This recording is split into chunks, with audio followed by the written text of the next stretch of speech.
सत्वगुण, रजोगुण और तमोगुण। तो सत्वगुण जो कि यह एक, आप अगर सत्वगुण का पालन करते हैं तो आपको भगवान की प्राप्ति करना बहुत ही आसान है।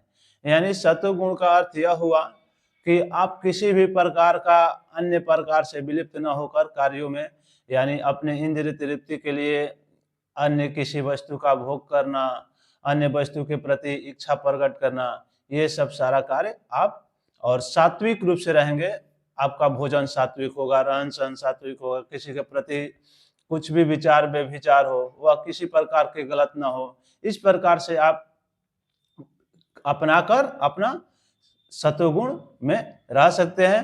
तो भगवान आगे कह रहे हैं, रजो रंगात्मकम विधि तृष्णा संगम मुद्वम तनि बंदाति कौन्तेय कर्म संगने देहिनम।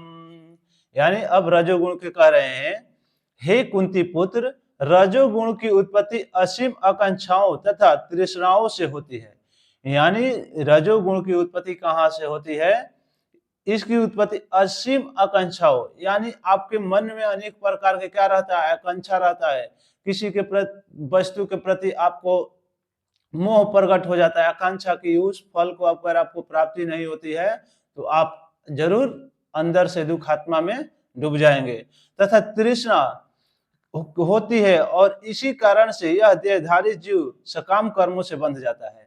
और जो रजोगुण में विलिप्त हो जाता है वह सकाम कर्मों में बंध जाता है, और जो सकाम कर्मों में बंध जाता है उसको भगवत प्राप्ति बहुत ही कठिन है। लेकिन है उसी में अगर आप रहकर भगवान के प्रति अन्य प्रकार से सोचते रहे, कार्य करते रहे, तो जरूर इसकी प्राप्ति हो जाएगी।